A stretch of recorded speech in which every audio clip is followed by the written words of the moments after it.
नमस्कार विद्यार्थी मित्रांनो, भोसले मराठी एज्युकेशन चॅनलवर आपले हार्दिक स्वागत आहे. आपण या चॅनलवर 1st to 10th स्टँडर्डचे सर्व लेसन तसेच मराठी व्याकरण, मराठी ग्रामरचे भाग स्पष्टीकरण बघत असतो. आजचा आपला भाग आहे विरामचिन्हे आणि त्यांचे वाक्यात उपयोग करणे. अगदी सोप्या भाषेत आपल्याला स्पष्टीकरण दिलेलं आहे. तर पुढील पूर्ण सर्व व्हिडिओ तुम्ही व्यवस्थित बघायचा आहे, त्यामुळे तुम्हाला सर्व विरामचिन्हांचा उपयोग व्यवस्थित करता येईल. विरामचिन्हे. आपण जेव्हा दुसऱ्याशी बोलतो तेव्हा मध्ये मध्ये थोडा वेळ थांबतो. तसेच आपल्याला ऐकणाऱ्यास नेमके काय सांगायचे आहे त्यानुसार आपल्या आवाजातही आपण चढउतार करतो. त्यामुळे आपले बोलणे व बोलण्याचा आशय ऐकणाऱ्याला चटकन कळतो. म्हणजे जे आपण बोलतो त्यामध्ये आपण थोडा ब्रेक घेत असतो. त्यामुळे काय होत असतं की आपलं बोलणं समोरच्याला व्यवस्थित समजतं. जर आपण मध्ये थांबलोच नाही तर मग त्याला आपण जे काही बोलतोय त्याचा अर्थ समजणार नाही. या बोलण्यादरम्यान थांबण्यालाच विराम असे म्हणतात. मग जिथे जिथे आपण स्टॉप घेतो त्याला काय म्हटलं जातं? विराम. हा विराम निरनिराळ्या चिन्हांनी किंवा खुणांनी दाखवला जातो. आता जे आपण बोलतो ते थोडंसं थांबवून बोलतो, म्हणजे विराम घेऊन बोलतो, म्हणून आपल्याला हे बोलणं समजतं. पण ज्यावेळी आपण लिहितो त्यावेळी मग काय करायचं? मग ते कुठे कुठे थांबायचं आहे, कसं कसं थांबायचं आहे हे दाखवण्यासाठी काही चिन्ह वापरली जातात, काही खुणा वापरल्या जातात. त्या चिन्हांनाच काय म्हटले जाते? विरामचिन्ह असे म्हणतात. बोलताना आपण ज्या भावना किंवा विचार व्यक्त करतो ते सर्व एकसारखे नसतात. कधी आपण प्रश्न विचारतो, कधी आश्चर्य व्यक्त करतो, तर कधी सरळ एखादे विधान करतो. अशा वेळी जर आपण आपल्या लिखाणात किंवा बोलण्यात याचा वापर केला नाही तर वाक्य कोठे संपले, नेमका प्रश्न कोणता होता इत्यादी गोष्टी स्पष्टपणे कळणार नाही. म्हणून ऐकणाऱ्याला अथवा वाचणाऱ्याला आपले विचार स्पष्टपणे कळावे या हेतूनेच विरामचिन्हांचा योग्य वापर कोठे, कसा व केव्हा करावा याचा आपण अभ्यास इथे करणार आहोत. उदाहरणार्थ आता बघा की राणी काशी व सुंदर कोठे गेले आहेत. हा आवाज स्वामीजींचाच का? वरील वाक्य वाचताना कुठे थांबावे, किती थांबावे, कोणतेही चिन्ह नाही. यामुळे या वाक्याचा अर्थबोध चटकन स्पष्ट होत नाही. आता खालील वाक्य वाचा. राणी काशी व सुंदर कुठे गेले आहेत? म्हणजे आता आपल्याला अर्थात कळतंय की 3 व्यक्तींचा इथे काय केलेला आहे? उल्लेख केलेला आहे. हा आवाज कोणाचा? स्वामीजींचा का? आता आपल्याला इथं नक्की कळतं आहे की हे 2 प्रश्न आहेत. हा कोणाचा आवाज?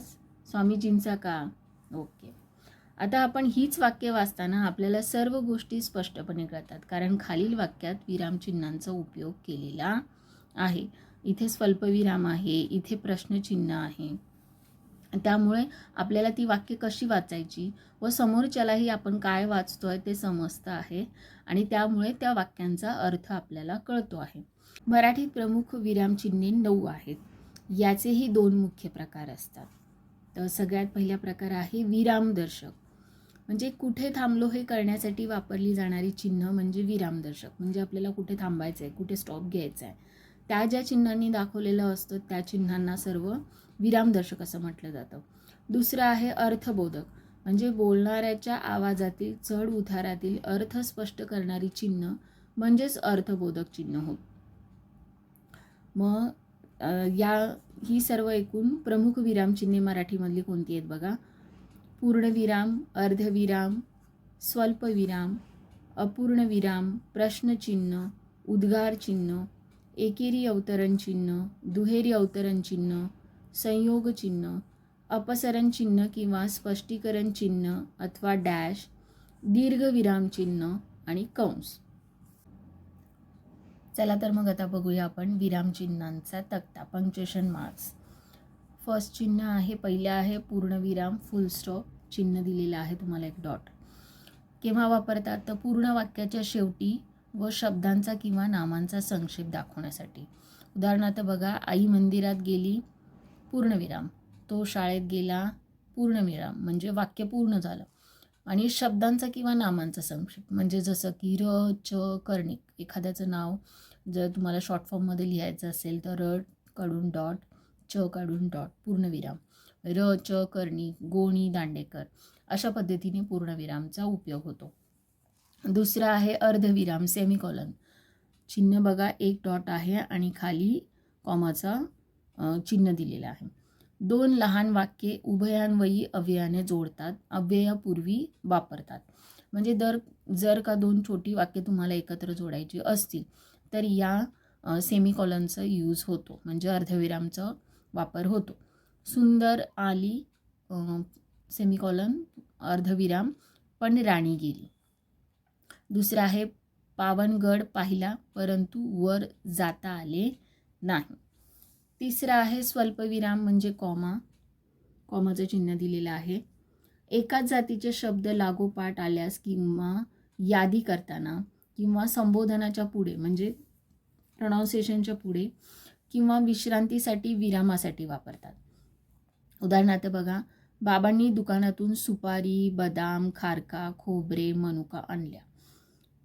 त्याच्यानंतर इकडे जे लागोपाठ शब्द दिलेले आहेत तिकडे तुम्हाला स्वल्पविराम वापरलेला आहे. प्रकाश पैसे दे.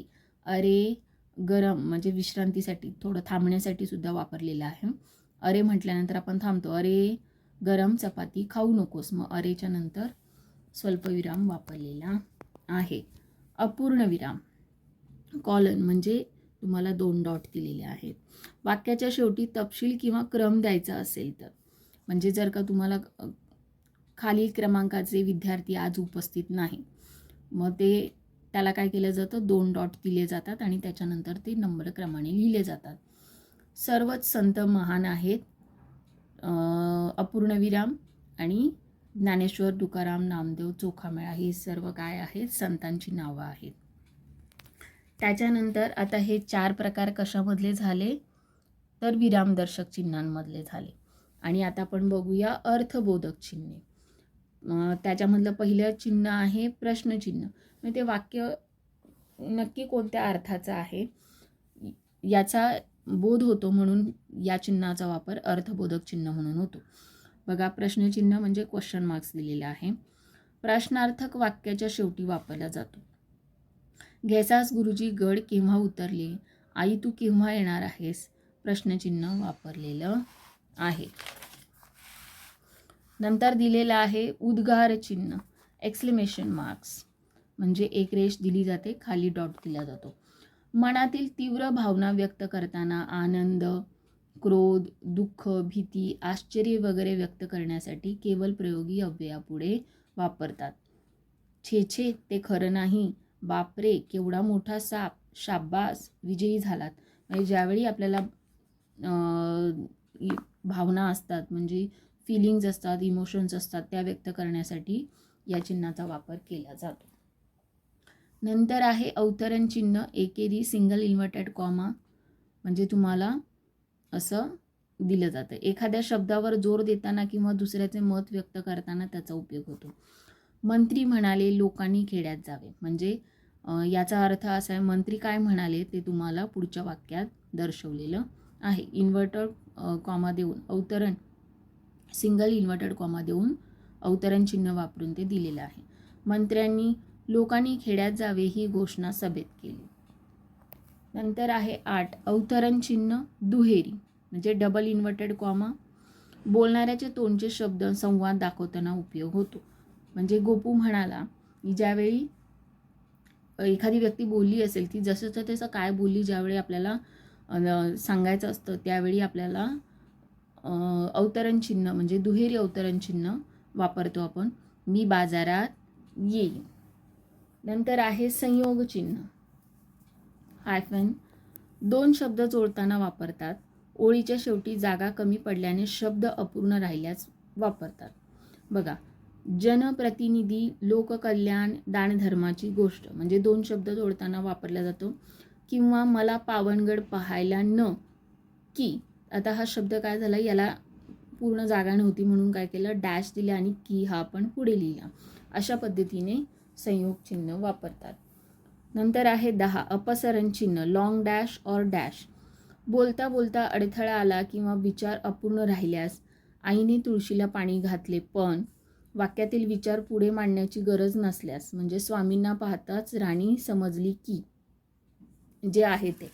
नंतर दीर्घविराम म्हणजे अ लाँग मार्क, म्हणजे हा एस टाईप असा दिला जातो. हाक मारण्यासाठी, दुःख, नवल व्यक्त करण्यासाठी वापरतात. उठ की रे ये असं आपण जोरात ए म्हणतो ना, मग त्यावेळी मग ते असं दीर्घविराम चिन्ह लावलं जातं. एड्या. अरे वा, नवरदेवाचा कोट किती छान आहे.